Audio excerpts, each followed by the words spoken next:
far north as Marauder's Arch, as far south as Booty Isle, as far east as Ruby's Fall, and as far west as Mermaid's Hideaway, Pirate Talk Radio proudly presents the most in-your-face Sea of Thieves podcast on the waves.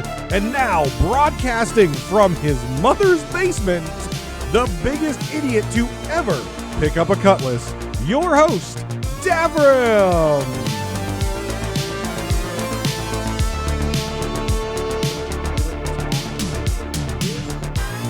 Episode 86. I am Davrim, and I appreciate each and every one of you spending your week here on the show. And we've got a lot of things to look at again before anyone's concerned. By the time this episode's out, not like normal, when a adventure releases on a Thursday, like normal, we will not be going into spoilers of the actual adventure. I play the adventure the first weekend, sometimes the first part of the week, the second week. So the episode leading into the adventure never has any sort of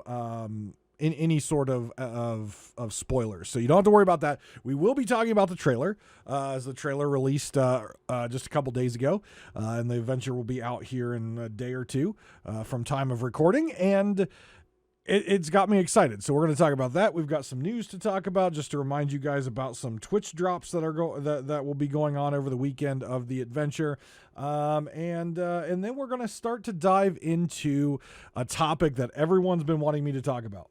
I briefly mentioned it when it first came out after I did some testing, and that's the Sovereigns. I want to talk about why they were implemented, the history that this particular group fulfills in our real world, and my thoughts on basically, did Sea of Thieves implement this correctly?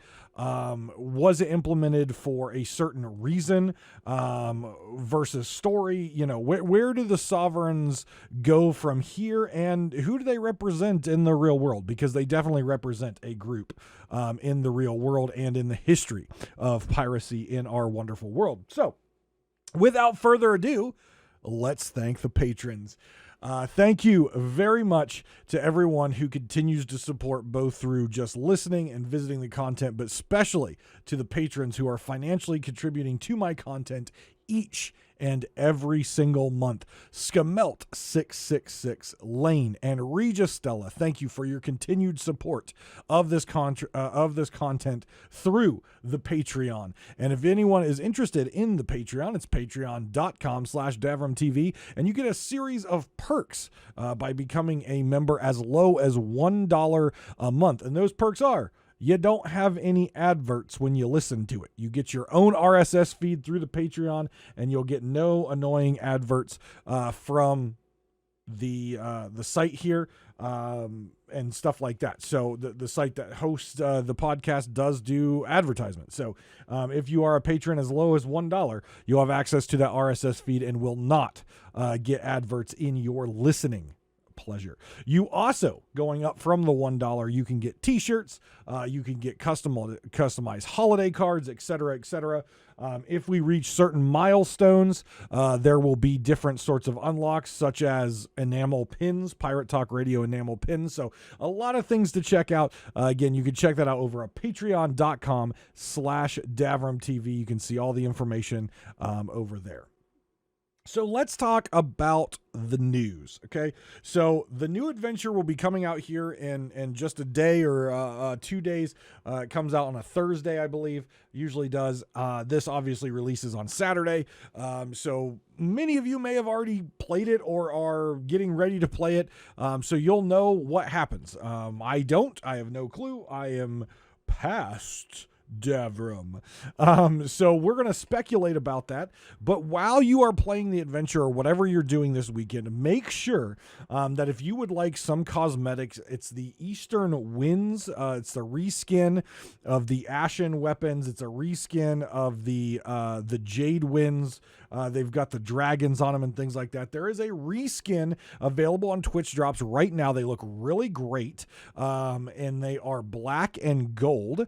And and you'll get the entire weapon set. All that you have to do is watch a partnered Sea of Thieves streamer for 1 hour for each weapon, and you can do that all in one day. It accumulates over time, so you don't have to watch one day and then wait till the next. You can watch it all in one day. Just make sure each hour of viewing, you go up to your Twitch box up in the top, if you're on a browser, up in the top right. If you're on your mobile, I think it's top left on your mobile. And make sure you claim that drop, because you will not get progress in the next drop unless you've claimed the previous drop. So make sure you do that. And also make sure you've linked your Twitch account to your Sea of Thieves account. Again, you can do that by going to Twitch, going to the drop section under your profile, finding the Sea of Thieves campaign, clicking on it, and there will be some linking there. You can also go to the Sea of Thieves website to link your account as well. Make sure you're linking the appropriate account. You can link any Microsoft account you want to Twitch, and whichever account you link is the one that's going to get the drop. So if it's not your normal Sea of Thieves account, if someone else logged in, if you've got multiple Xbox accounts, make sure you're logged into the proper one and linking it to Sea of Thieves, because it will give the drops to whoever from your account to whichever Microsoft account you've got linked. So make sure you have the correct account linked, so that way you get your drops. And again, they usually arrive pretty quickly, but can take up to 72 hours. But link your account, watch 1 hour per weapon, and make sure you claim in between each weapon. So every hour you have to click a claim button, and then the next set will start to, or the next weapon will start to unlock for you. So the trailer. Now, I was very critical of the last trailer that happened, the one for Siren's Prize. I was very critical as it didn't hype me up. It had some interesting, it was a great, animated trailer, good voiceovers. They do that well, but there wasn't a lot of hype. There wasn't a lot of things that got me excited in it. And as I talked about with that adventure, there wasn't a lot in that adventure that got me excited either. There was a lot of cool lore stuff that was interesting to read about in all the journals of the runes that were in each area. But the overall adventure to me was lackluster, especially the ending. The ending had this really cool battle that was fun to do. Rare was smart by putting the rain in so you couldn't cheese it with fire bombs. But then once you beat it, it was just kind of like nothing. Like it didn't have a nice ending. Just the ritual stopped and, well, okay, I guess we completed it. And so just like it kind of entered with a flaccid approach, and it exited with a flaccid approach. Now, the content in between, the meat and potatoes of the sandwich, if you will, was quite good. Obviously, you all know how I feel about the Sunken Kingdom. I don't think the Sunken Kingdom is very good. On the lines of you have to leave your ship unattended if you want everyone to be able to take part in the Sunken Kingdom. That is why I don't like the approach of the Sunken Kingdom. It is a beautiful place. It's got a lot of cool puzzles and things like that in it. But the sheer concept of leaving your ship unattended is just the basis and the foundation of why I don't like the Sunken Kingdom. That's just how it is. Your ship is everything in my mind. The ship was everything in the world of pirates back in history, and so the concept of having something in the game where everyone to take part in the content has to leave the ship, and so you have no lookout. You're basically caught with your pants down out there just to do content is just a really bad design choice in my mind. It's not going anywhere. Clearly, it's not going anywhere. And with the use of the Sunken Kingdom in both the mystery and the adventure, clearly Sea of Thieves and Rare are very much behind their decision to do Sunken Kingdom, and are very much not going to be changing the concept of you have to leave your ship or someone has to stay behind and not get to participate. Again, I personally think that's flawed design, but they are clearly behind it. They're backing it. They're backing their play, and they're going to stand behind it. We're not going to get the change to the Sunken Kingdom that I would like to see, which is more of like a portal or something like that, which protects your ship and allows everyone to do the content. Yes, you get kind of cheesy with it, and you don't have to worry about any ships, but you do have to come back through that portal to sell, and someone can intercept you there. But the entire concept of leaving your ship is just dumb and bad, in my opinion, especially solo players out there. They've got no choice but to leave their ship, right? So again, that point aside, I could beat a dead horse on this for weeks and months if I had to. Rare is not going to change it. Sunken Kingdom is here to stay, and that's just how it is. But now we have another trailer out, and we have the Herald of Flame is this installment of the latest trilogy of adventures. Now, keeping in mind, Siren's Prize was the first installment, right?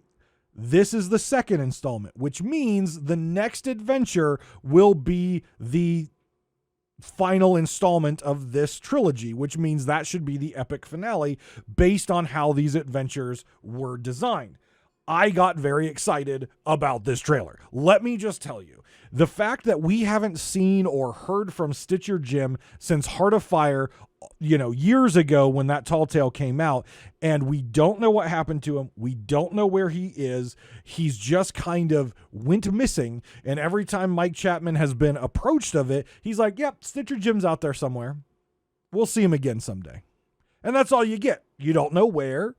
You don't know what happened after the Rage chest. You don't know what Stitcher Jim looks like. Maybe he's lost a hand.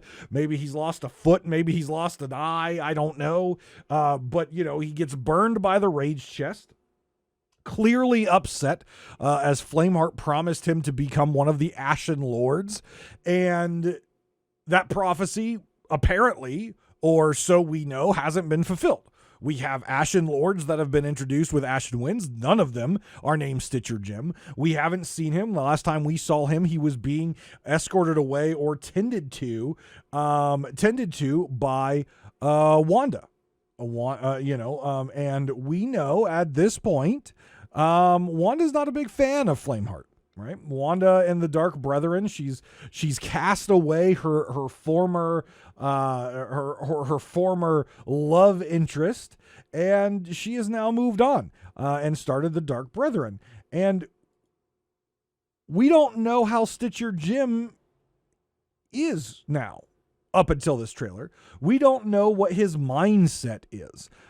He was obviously dedicated to Flameheart very, very closely. He had a promise that he was going to become an Ashen Lord. In the Heart of Fire, he clearly opens the chest of rage. He's been, kind of, I guess, gone insane / tormented by looking in the boxes of wondrous secrets. The man has had a rough life in search of this power that he believed that Flameheart was going to be able to give him. Clearly that power was not given to him, to our knowledge, and he ventured away with Wanda.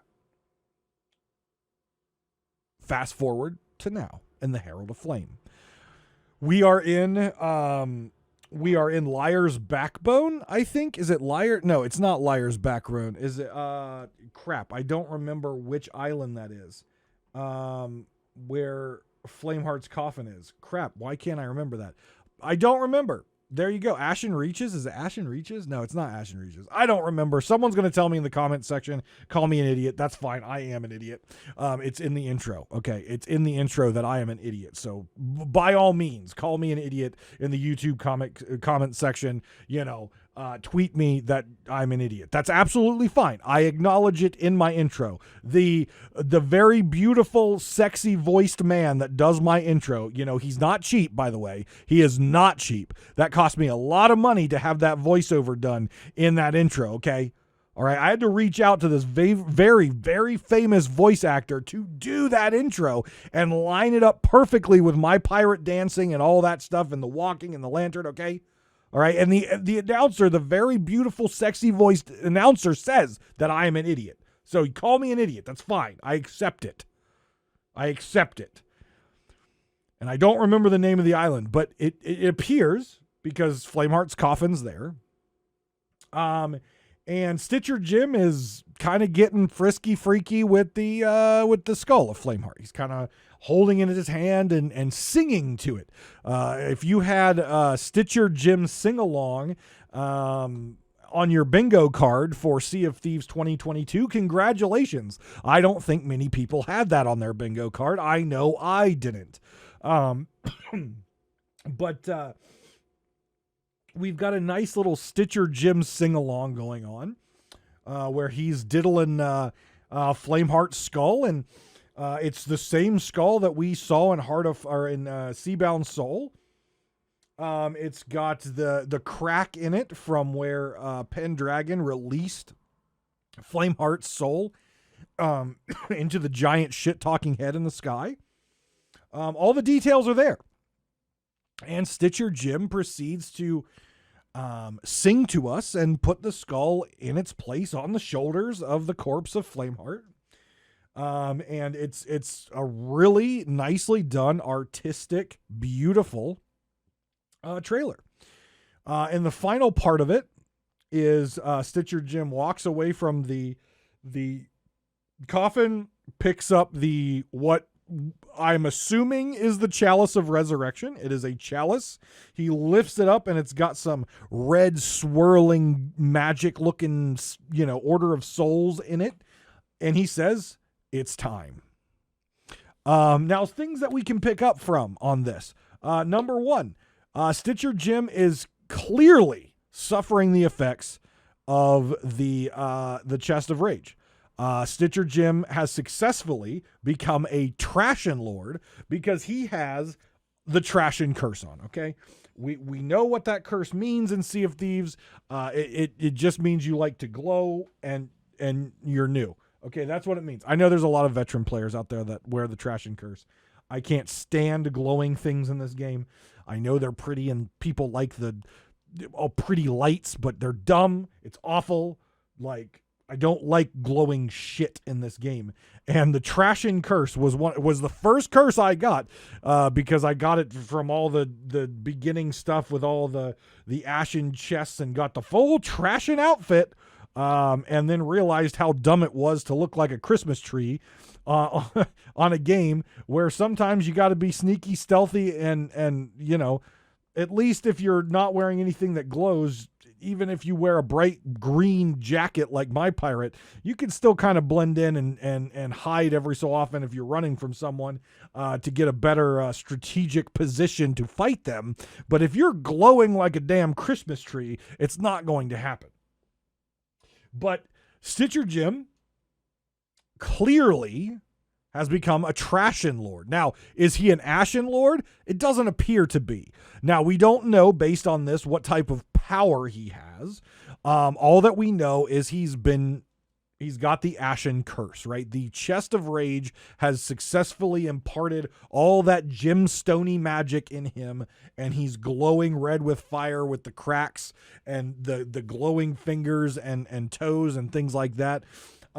Clearly cursed with the Ashen, with the Trashin. Okay, he's went from Stitcher Jim to Trash Panda real quick, except he's not fat and fluffy, he's just skinny. He needs to eat some more bamboo. So he's been cursed, but we don't know what type of power he has. And this is what brings me to my first, I'm going to do a little speculation / concern with this particular adventure. This is the first one. We're going to get back to how good the trailer was and other things that we can take from the trailer, but this is my first concern. Okay, Stitcher Jim wanted to be an Ashen Lord. That did not happen in Heart of Fire. He is clearly has the Trashin curse now, but he doesn't look like the other Ashen Lords, right? The other Ashen Lords are oversized. They're skeletons that are rotting away. He is clearly not a skeleton. He is clearly still got fleshiness on him. He is clearly still a man just cursed. He is clearly just like the old Stitcher Jim, only he glows like an orange and strawberries now, okay? He glows like a freaking citrus fruit bowl. But we don't know what type of power he has, and this really concerns me about how this adventure is going to go.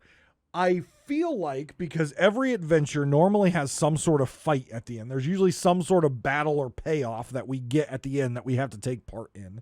Usually, there's been a couple exceptions to that rule, but I feel like how we're leading into this, I believe that we're going to fight something, and I believe that whatever's happening here, we're going to try to stop what appears to be the resurrection of Flameheart, and thus, if Stitcher Jim is trying to resurrect Flameheart, we're going to probably have to fight Stitcher Jim. Now, Stitcher Jim looks like a toothpick is having a bad day.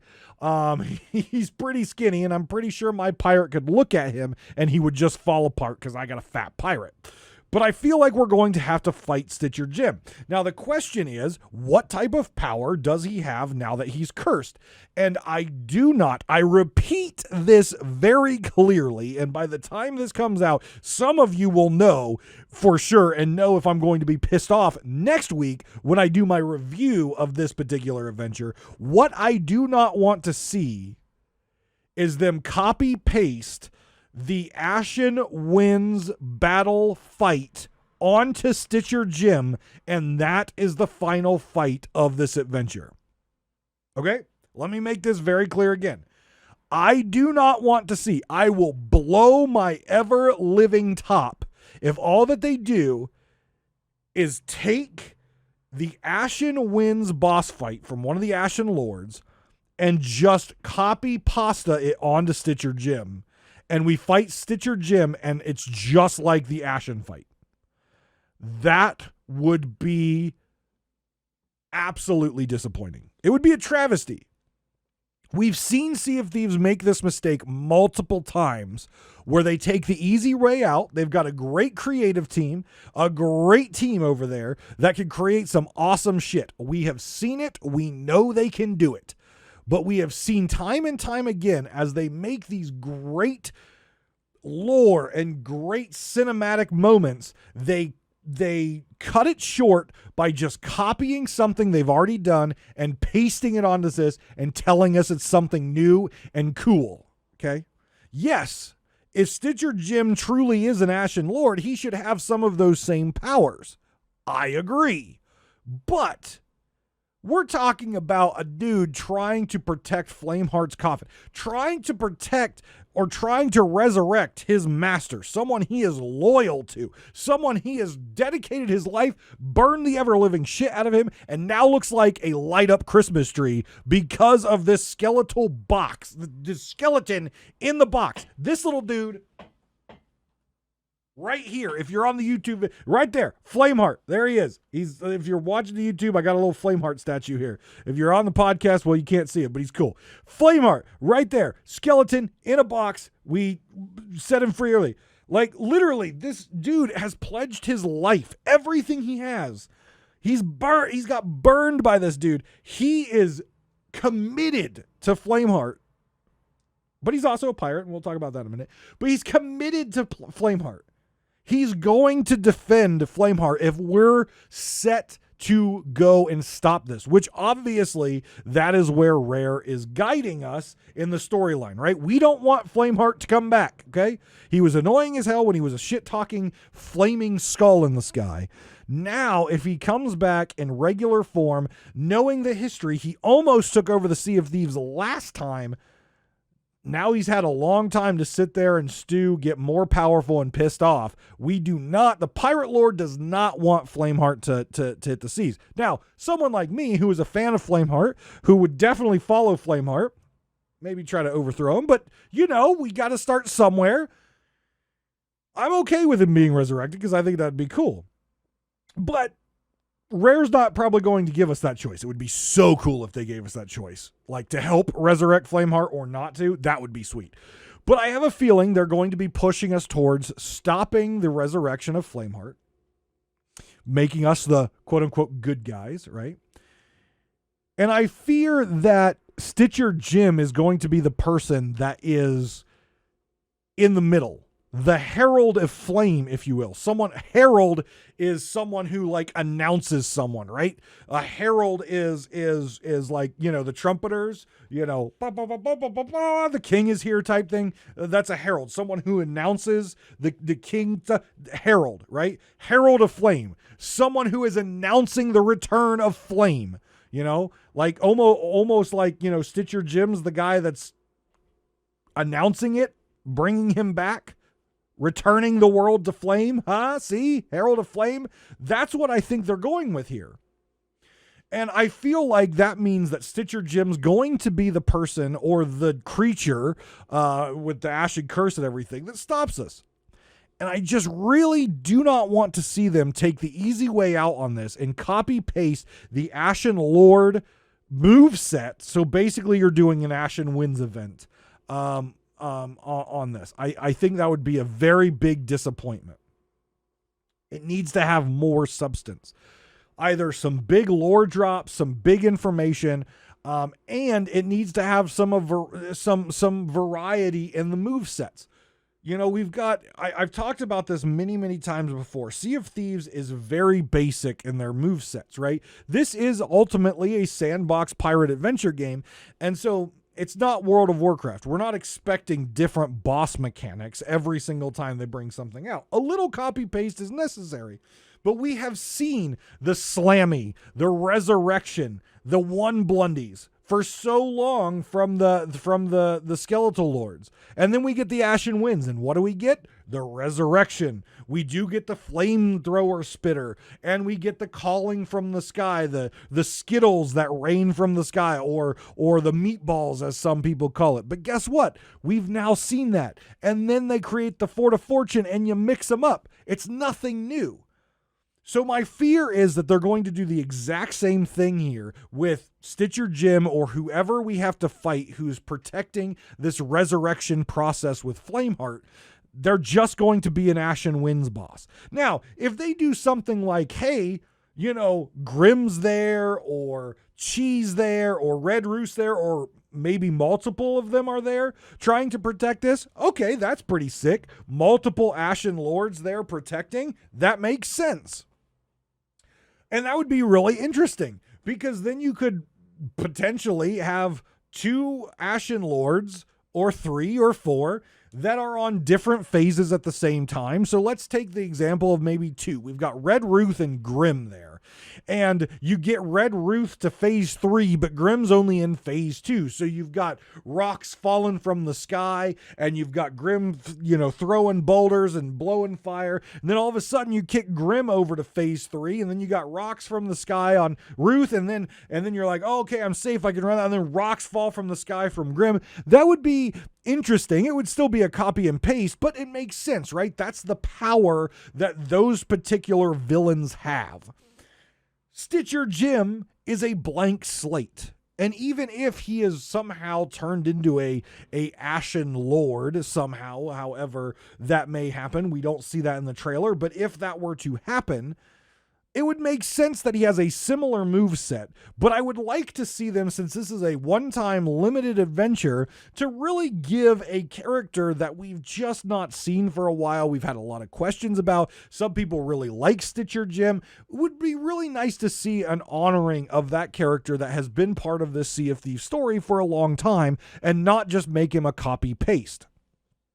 So that is my concern with this Herald of Flame and what I'm seeing as the writing on the wall based on the history of what Sea of Thieves has done in the past with boss fights. I hope they surprise me. I hope next week when we're talking about my review of this particular adventure, I hope it's all positive, because this trailer's got me hyped. I'm loving it. I'm excited about it. I can't wait this weekend to play it. But that is my first concern, is that we're going to see another copy pasta with boss mechanics, and it's just going to be lame.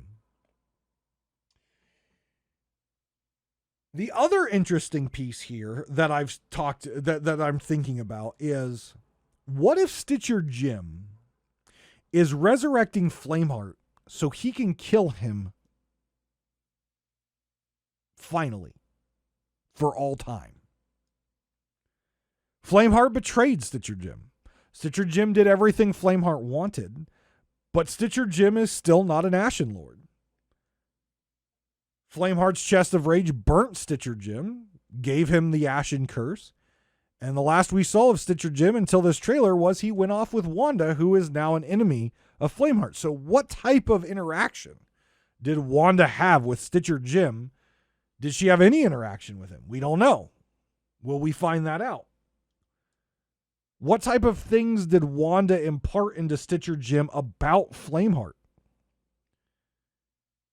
Is Stitcher Jim resurrecting Flameheart in a way where Flameheart's weak and Stitcher Jim is going to help us kill Flameheart once and for all? It's October. We don't have that many more weeks before the end of the year in terms of adventures, right? The adventures do not come out but every couple weeks. We've got season 8 on the horizon, and we already know in season 8 that there is going to be maybe the first hint of the golden age of piracy with potentially a revamp of New Golden Sands into the first pirate city, potentially. So is Stitcher Jim going to help us kill Flameheart, resurrect him, and then kill him? Or is Stitcher Jim still completely bound to Flameheart? His mind has been corrupted by fire and by the box of wondrous secrets. Maybe he's completely and utterly just bound to Flameheart. And I am going to be sad if Stitcher Jim does not somehow, betray Flameheart. He's a pirate. He's still a pirate. And Flameheart backstabbed him, so, turnabout's fair play. But we finally get to see what, again, I'm going to call the Chalice of Resurrection. It looks slightly different, I believe. I during our Sales and Tales Monday stream, we haven't done the Morningstar Tall Tales, so I don't really remember what the chalice was for the Grey Marrow Morningstar Tall Tale. But it appears that this potentially is the Chalice of Resurrection, and that the resurrection of Flameheart is upon us. Now, knowing that this story is supposed to come to the end by the end of the year, I don't think we're going to be destroying Flameheart's body, his soul, or anything in this adventure. I believe that this is just starting to lead to something bigger and better. I think that there's going to be some more turnabouts in this before we get to the end of the year. I feel that there's going to be a period of time where they're going to have Flameheart basically almost control the Sea of Thieves again. I feel like that's where it's heading, where we're going to be beaten back by a resurrected Flameheart to a point where the Pirate Lord may be almost defeated. And then we can turn it around somehow in the end and save the Sea of Thieves and finally banish Flameheart forever or solve an issue with that. But I feel like that's where it's going. This is going to be the start of the resurrection, but it's not going to be the full resurrection. But we shall see this weekend. I just really hope that they do something very interesting because this trailer was very well done. We even got a Shelley appearance again. This trailer was very well done. Loved that it was like a little musical thing. I loved all the artwork. I love that it took us back to Seabound Soul and the where the coffin of Flameheart is. I was very excited about all this. I think it's going to be very, very, very cool. And a few things that I noticed last weekend when we were streaming is since this adventure has been, the weekend before this adventure comes out, the patch we talked about last week, some changes have happened in the world, namely at Reaper's Hideout. If you look closely at Reaper's Hideout, you will notice that the runes on the ground inside the hideout itself are no longer glowing. You can also clearly see through the grate of the floor, and it appears that the lava has started to recede, and you can almost start to see what appears to be some sort of cave underneath. But the runes have stopped glowing there at Reaper's Hideout.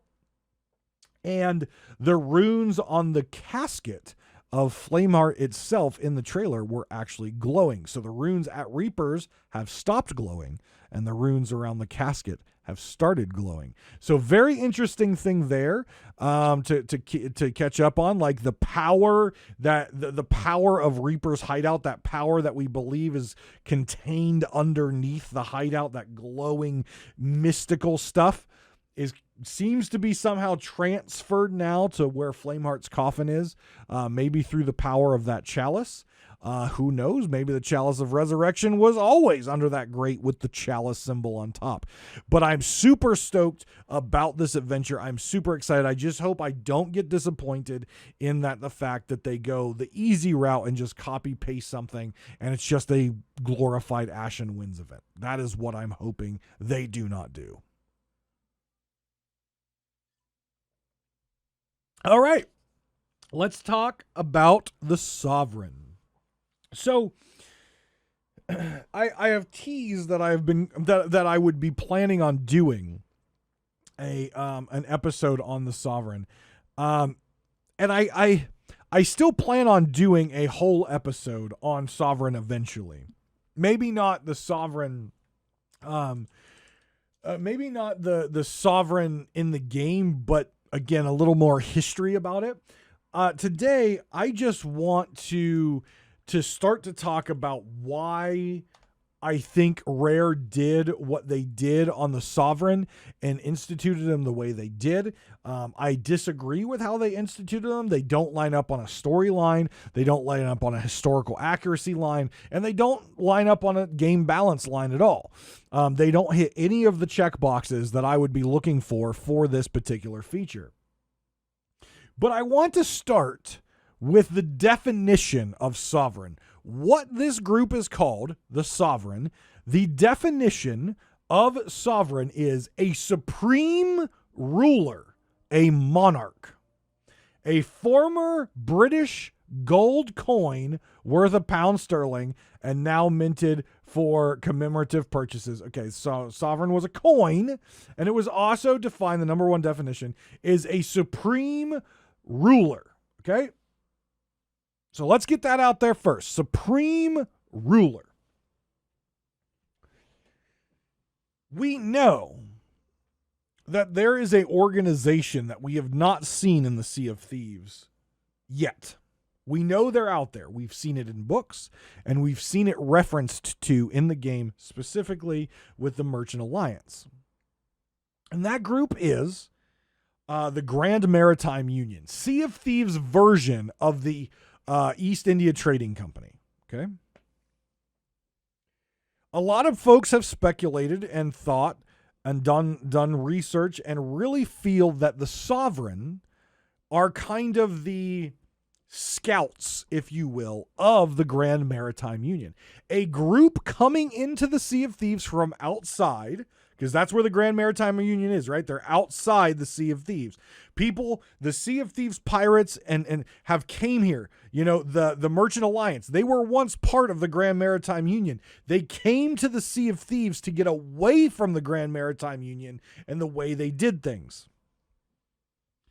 A lot of folks believe that the Sovereign are the first scouts, if you will, of the Grand Maritime Union.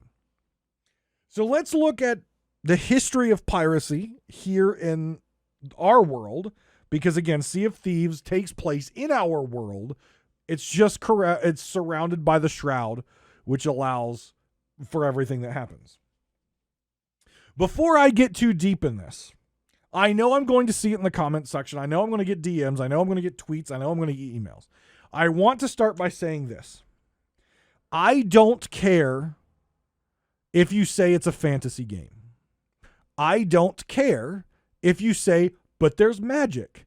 I don't care that you say there's sirens and that there's ocean crawlers and there's skeletons that raise from the ground and there's ghost ships. I don't give a damn.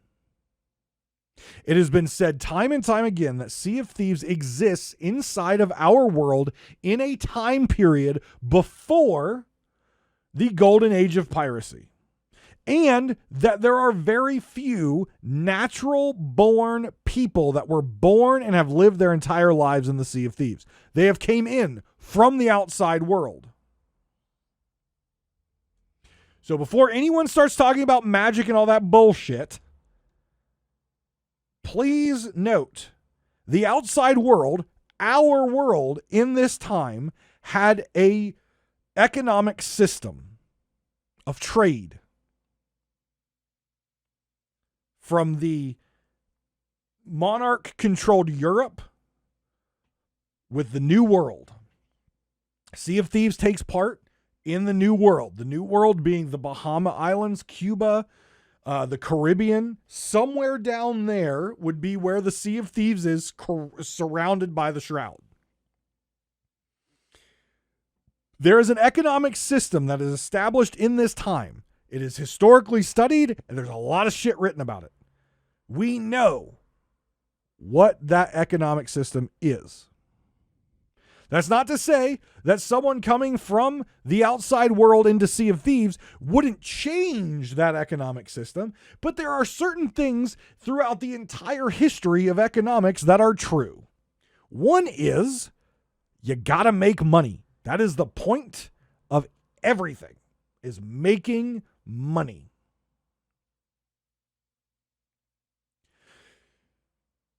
So if the sovereign, regardless of the part of the Grand Maritime Union or not, they've came into the Sea of Thieves and they've set up shop in our outposts. Very elaborate shops, mind you. Very elaborate. Has an elevator system, has beautiful silk-looking, or they might be sails, but silk-looking, a roof, if you will, draped over them. Inside, very fancy, trinkets and things laying around, right? And though the actual character models kind of looked a little rough for wear, some of them, a little piratey, if you will, they all have the nice fluffy hair of the royals of the time or rich people of the time. And they clearly portray themselves as being rich. In our world, outside of the Veil, there were often times the crown would send out scouts or parties to places that they would want to build a colony to start setting that up. Now, they're not going to send some lord of the highest castle manor to do this. They don't know what necessarily is out there. And if you're talking about a group sending people in through the Veil or the Shroud into the Sea of Thieves, you think they're going to send their brightest? You think they're going to send their most powerful, captains and lords? No. You're going to send people who are people with authority, who can get shit done, but who are slightly expendable, where if they don't come back, well, oh well. That's who you're going to send. Because we have to keep in mind the word outpost. These are not cities. These are not colonies. These are outposts. These are what happened before the city, before the colony. These are what are set up in places before you turn on the engine of economics in the area, before you start bleeding the area dry, if you will. You have to measure its productivity and profitability before you decide, hey, I'm going to turn this into a colony and make a shit ton of money off of it. You still have to measure its profitability.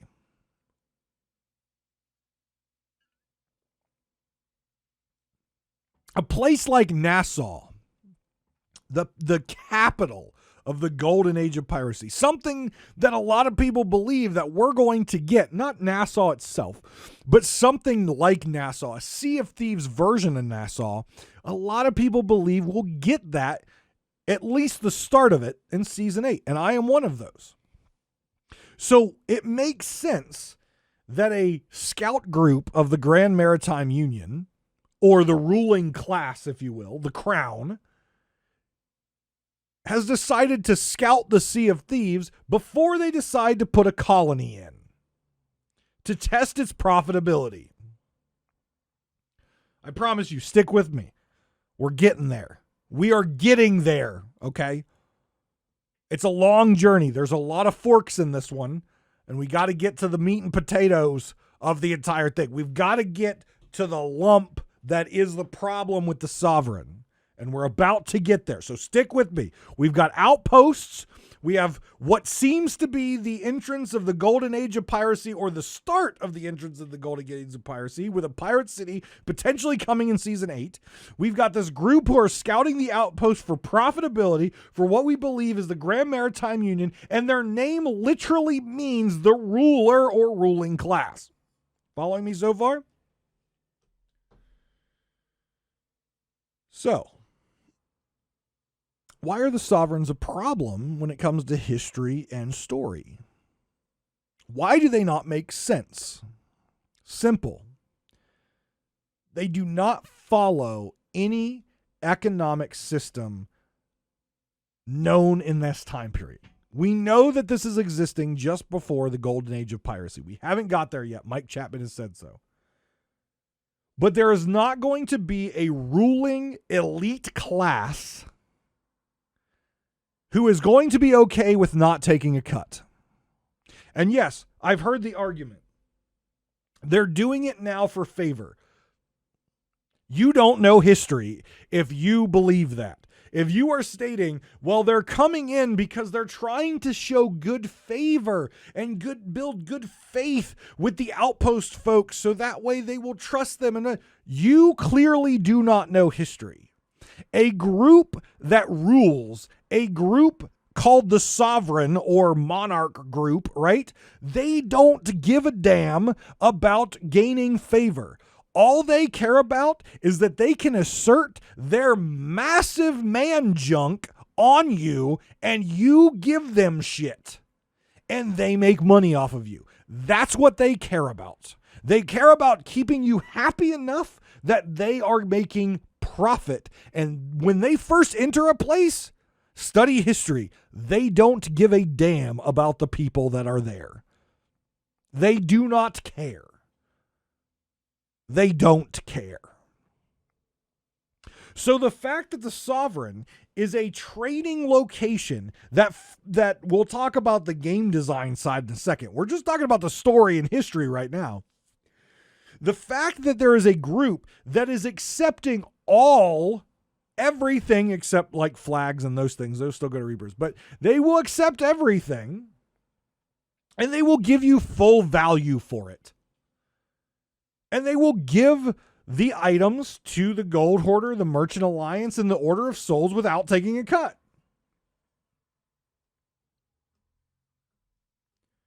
Because those items are worth a certain amount of money to the Gold Hoarders, the Order of Souls, and the Merchant Alliance.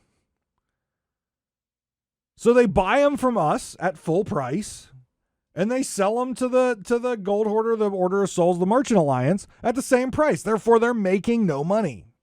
That makes zero sense of a group called the Sovereign in this time of history.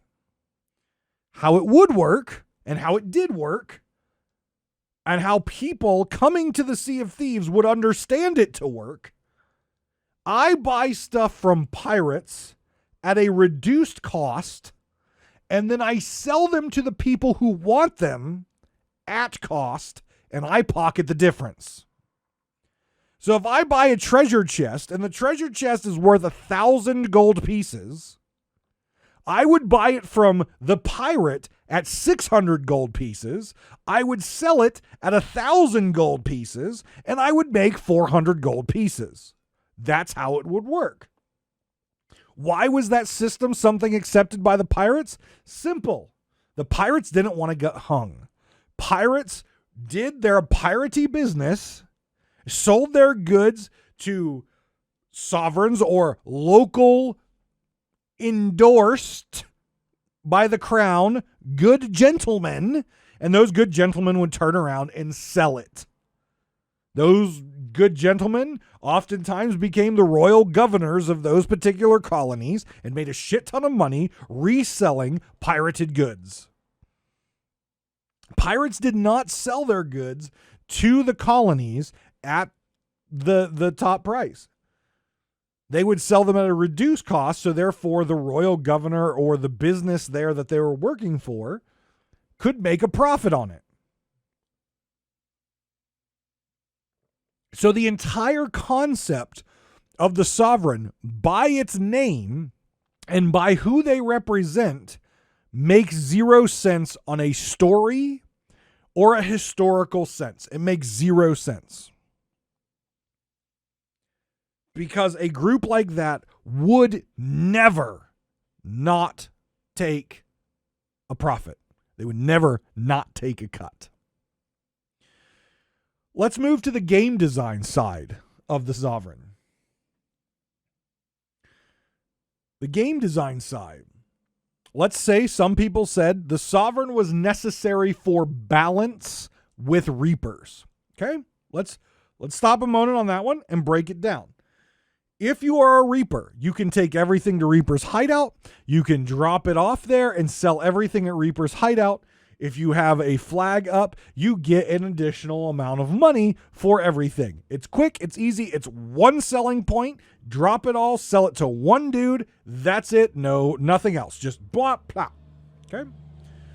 You take the same loot to an outpost, pre-sovereigns, and you had to drop it off, and then you had to take the gold to the gold order, the skulls to the order of souls, the merchant shit to the merchant, the doubloon stuff to Lorena, the Athena stuff over to the stranger. That's a lot of running. And you didn't get the same cut as if you were, selling to Reapers. Well, why? That took more time, more effort from the player, took them away from sailing the seas more. Well, that seems like a barrier we need to work on. Minimize selling time and get players back to playing quicker. That makes sense, right? That makes sense. So let's create a vendor that you just drop everything off. And if you took part in our captaincy, if you bought a boat, you can drop everything at the sovereign and sell everything to the sovereign. You take no penalty whatsoever, and you sell in one location. Makes zero sense. We already talked about the story, the story and historical wise, why it makes no sense. But now if we drop everything and we take no penalty, and let's remember, if you want to sell at Reapers with a flag, you're marked on the map. If you just sell at Reapers to sell at Reapers, that's fine, right? You're not marked on the map. You don't get the bonus or anything like that. You just sell and you get that. But if you have a flag on, you're marked on the map. You are paying to get that bonus. You are paying to get the bonus ability to sell in one location with the risk of running the Reaper flag. You are running the Reaper emissary. You are marked on the map. Everyone knows where you are. They can come hunt you. They can come kill you. That is what you are paying to get the service of a quick and easy sell. You are paying with risk to gain reward, speed, and efficiency. Put in the sovereign, and no matter which flag you have, you do not run the same risk as a Reaper, but you are now receiving the exact same benefit. You added zero risk to players, but you gave them the exact same benefit. Now there is zero reason, absolute zero reason to run a Reaper emissary, period. Yes, you can still sell everything to Reaper, but you can do that to the Sovereign. Will you get all the kickbacks for the different trading companies? No, you will not. You will still get the trading company specific that you have flag up, but it's still quicker and easier and faster, and it's quicker and easier and faster than Reapers. So you've gained more efficiency, you've gained more speed, and you've risked nothing. You have risked zero, and you've gained more efficiency and more speed in selling than the group who has to pay their risk to get that reward. That is why it's poor balancing. If they wanted to balance this properly, you don't just instill one location for people who have captaincy to sell everything and get no reduced value. What you do is, one, you turn the little dial to give people more money for selling to the Gold Hoarders, the Merchant Alliance, the Order of Souls, or you take the dial on Reapers and you turn it down a couple notches so you're not getting the higher and higher benefit. You don't just put someone in that you have to risk nothing and you still get the single point of sell benefit. I was perfectly fine back before they introduced Sovereign. I know not everyone was, because people were complaining, well, it takes too long to sell and this is bullshit. I want to get back up, blah, blah, blah. You know what? Just drop your loot over the side then if it's taking too long to sell. No, I want my gold. Then go take the time to sell it. Or put up the damn Reaper flag, reach down in your pants and grab your big old man junk and actually put on a Reaper flag and pay the risk to get that reward. The concept of players wanting everything and not giving anything or taking a risk to get it is absolute and utter bullshit. It blows my mind that people think they can get, take, mine, and do nothing, zero, to get that benefit. It's how the real world is too, right? It's how the real world. Everyone wants mine, now. Gimme, but I'm not going to do anything for it. You just give me. You give me what I want, and then I'm happy. I don't have to do anything for it, but you give me what I want. It's not good balance, because now, like I said, aside from the ability to sell everything and get the bonus gold for all the items, there is zero benefit for running the Reaper Emissary now. You pay the risk, but you get the same reward as everyone who is not paying for the risk. So on a game design side, it's not good balance. It's not good. On a historical and a story level, it makes 0 sense. 0 sense. And again, from whoever's out there listening and yelling at your radio, but this is a fantasy game. There's magical sirens and there's crab monsters and resurrected skeletons. You can't talk about historical accuracy there. Yes, I can. I can and I will, because multiple times the Sea of Thieves creative director has said that Sea of Thieves exists inside of our world, surrounded by the Shroud. That's why we don't know where it is. And there are very few people in the Sea of Thieves who were born there, which means the majority of people are coming from the outside in with pre-existing economic systems. And if you name the Sovereign, trust me, you're not going to want to give up the profit margin that you had on the outside world just because you're coming in. And on a balancing and design standpoint, the Sovereign are awful because everyone gets everything, but there is zero payment involved as far as risk. You pay 0 risk and you get all the reward. So literally, you have taken an imbalance as far as reward, where Reapers got more reward, but they paid for it with risk, and they got the speed and efficiency of unloading and selling at one point, where everyone else had to take their loot everywhere. And you've tipped the scales that you now have taken out the risk and made it easier and faster to sell at an outpost than at Reaper. So what is the point? You have taken the balance that was a little off before, and now you've completely shifted it in the other direction.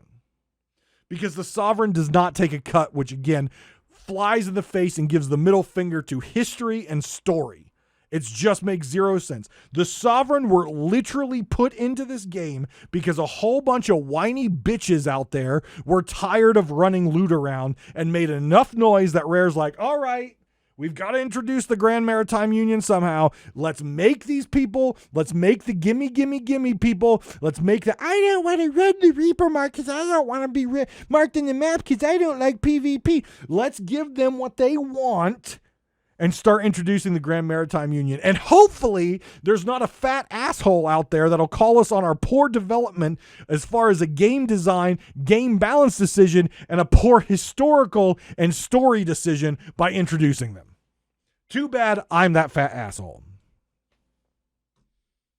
I'm the fat asshole. We're going to talk more about the Sovereigns, though. I want to get into Season 8 and see what Season 8 is coming. Before we discuss the Sovereign more, I want to see how, if we're going to get into the golden age of piracy, we're going to start entering that era of history. We're going to start seeing a pirate city somewhere. I want to start to see that transition before I go too much deeper into the Sovereign as far as a historical context, because I do want to see how Rare takes this really bad decision and fuck up, in my opinion, and turn it into something that I can get behind, that is historically sound. That's what I want to see. Can they take this poor designed thing and turn it into something proper and cool when we get closer into the golden age of piracy, which again, I think is going to happen. We're going to start to see that shift in Season 8. Because then we can start talking about royal governors, and there's a lot of cool ones out there. And namely, like, a lot of people are like, but these guys don't look much like lords and rich people. They've got like tattoos and they look kind of beat up. Well, guess what? There were a lot of royal governors who didn't look that pretty because, well, when you're going into a new world and you're dealing with pirates, you're dealing with natives, and you're dealing with all this other, you needed a hardened person. Because there is a man we will talk about eventually as we get closer into that period of time, and that man's name is Woodes Rogers. That man was mean. That man was as close to a pirate that a freaking royal governor could get, trust me. That man was nuts.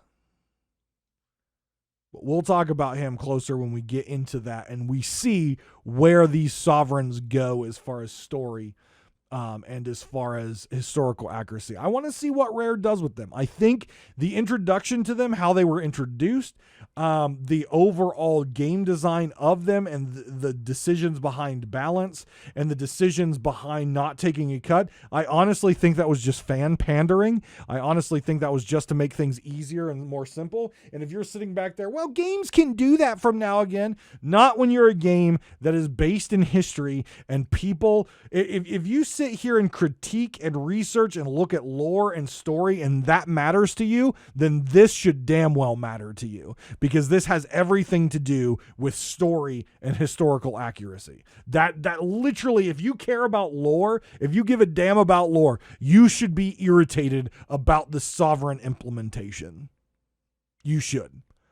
And if you don't care about the sovereign implementation and you're just like, well, I like the faster selling and I like that they don't take a cut. Well, guess what? You don't give a damn about story and lore then. You just want it to be easy and simple and not have to fight for what you get and not have to pay risk to get that reward. Cowards. Put up the flag. Put up the black. Make that flag glow. Call all the people to you. Learn to fight, fire the cannon, sink some ships, and take that booty. Guys, thank you very much for listening to Pirate Talk Radio this week. We will talk about the adventure next week and my feeling, and I'll give you my rating of it. I really hope it's good. I truly hope it's good. I'm hyped about the trailer. I'm excited to get into it. I do have my reservations, but I think it's going to be good. But guys, until next time, take care of yourselves and each other. Make sure you go over to the YouTube. Make sure you drop a comment in there. Make sure you like the video. Make sure you subscribe. We're getting close to that URL. I really want to get that URL. I think we're less than 25 subscribers away from that URL. So please do go drop that subscribe. Come over, check out the rewards from the Patreon. Patreon.com/DavrimTV. And please come by the Twitch show, right? Twitch.tv/Davrim. We stream Friday, Saturday, Sunday, and Monday, so long as I'm not working. Come by the Twitch channel. Say hi. Talk to me live. It doesn't matter what game I'm playing. New World, Destiny, Hunt, Sea of Thieves. Doesn't matter. We'll talk Sea of Thieves if you want to. Just pop up in the chat and talk about it. I don't care what game I'm playing. I'll talk Sea of Thieves all day, every day. Thank you very much, guys. Love you all. Take care of yourselves and each other. I'll talk to you next week on Pirate Talk Radio.